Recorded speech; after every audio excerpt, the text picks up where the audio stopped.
আসসালামু আলাইকুম গাইস, সবাই কেমন আছেন?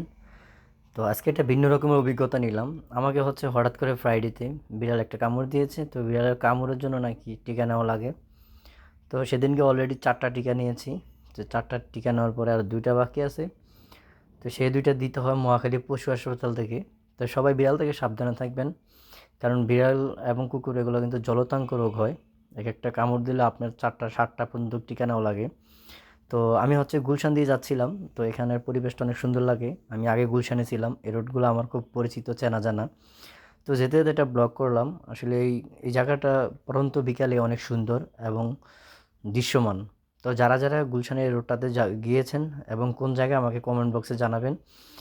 যখন বিকালে এই রোডটাতে যাচ্ছিলাম তখন পুরনো অনেকগুলো স্মৃতি মনে পড়লো, কারণ আমি এই রোডটা দিয়ে 3.5 বছর আসা যাওয়া করেছি। তো মাঝখান দিয়া 1 বছর আমি নেই। তো এই রোডটাতে সবচেয়ে আকর্ষণীয় একটা জায়গা আছে, সেটা হলো ব্র্যাকের যে হেড অফিস, সেই হেড অফিসটা। তো ব্র্যাকের গাড়িগুলো কিন্তু সবই একই কালার। আমার খুব দেখতে ভালো লাগলো আর মন জোড়ানো। এই জায়গাটা জ্যাম থাকার কথা, কিন্তু জ্যাম নেই, কিন্তু গাড়িগুলো এভাবে রেখেছে মনে হয় যেন একটা সেতু বন্ধন। এত সুন্দর করে রেখেছে। তো আমি রিক্সাওয়ালা মামারে জিজ্ঞেস করলাম যে আসলে এই জায়গাটা কোন জায়গা যে এত গাড়ি। তো আমার খেয়াল নেই সামনে যে ব্র্যাকের হেড অফিস। তো বললো যে মামা এটা ব্র্যাকের হেড অফিস। তো গাড়িগুলো দেখলাম, খুব সুন্দর লাগলো। চেন অফ কমান্ড খুব সুন্দরভাবে সাজানো। তো এই যে ব্র্যাকের হেড অফিস দেখতে পাচ্ছি, এটা পুরোটা ব্র্যাকের হেড অফিস। তো মহাখালীর দিকে যাচ্ছিলাম। বললাম বিড়াল যে আমাকে কামড় দিয়েছি, বিড়ালের ইঞ্জেকশন নিতে হবে। তো পরে টানা সেদিনকে 4টা ইঞ্জেকশন নেওয়ার পরে আরও 2টা নিলাম, 2 সিনাতে। তো আরও কিছু টিকা বাকি আছে, আজকে ওই উদ্দেশ্যে যাচ্ছি। তো ভিতরে কিন্তু ভিডিও করতে দিবে না। আমি লাস্ট বাইরে পর্যন্ত ভিডিও করলাম। আর পুরা গুলশান থেকে শুরু করে পুরো মহাখালীটা আপনাদেরকে ঘুরে দেখাচ্ছি। তো এই জায়গাটাতে কিন্তু সব মেডিকেল সিরিয়ালে, এখানে আপনার ফল ফ্রুট হইতে পুরো মেডিকেল এ সিরিয়ালে।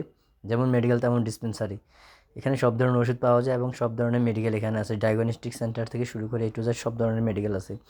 তো যারা যারা বিড়ালের কামড় খেয়েছেন তারা কিন্তু অবশ্যই টিকা নেবেন, কারণ এটা জলতঙ্ক রোগ যেন শরীরে ছড়িয়ে পড়ে।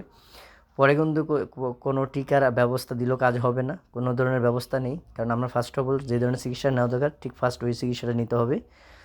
তো আমি পুরা ইনস্টিটিউট মেডিকেলের ভিতরে চলে যাচ্ছি। তো আমি মনে হয় প্রথমে ভুল জায়গায় চলে গেছিলাম, একটু বেশি চলে গেছিলাম। রিক্সাওয়ালা মামা উনিও চিনে না। তো আমি যেহেতু ওই জায়গাটাতে ওই মেডিকেলে একবার গেছিলাম, আমিও হারিয়ে গেছিলাম অনেকটা। তো আমরা সামনে গিয়ে একজনের জিজ্ঞেস করলাম, আসলে মামা 7তলা বিল্ডিংটা কোথায়? সাততলা বিল্ডিংটাতে যেতে হয় যেহেতু। তো 7তলা বিল্ডিংটাতে যখন যাচ্ছিলাম তখন আমরা ভুল রোডে চলে যাচ্ছিলাম। এখন মনে হচ্ছে এই যে আমরা আবার ফিরে আসলাম, সেম রোড দিয়ে যাওয়ার চেষ্টা করতেছি। এটা প্রায় সেম রোড। তো এখান দিয়ে আমি যাচ্ছি, এটা একটু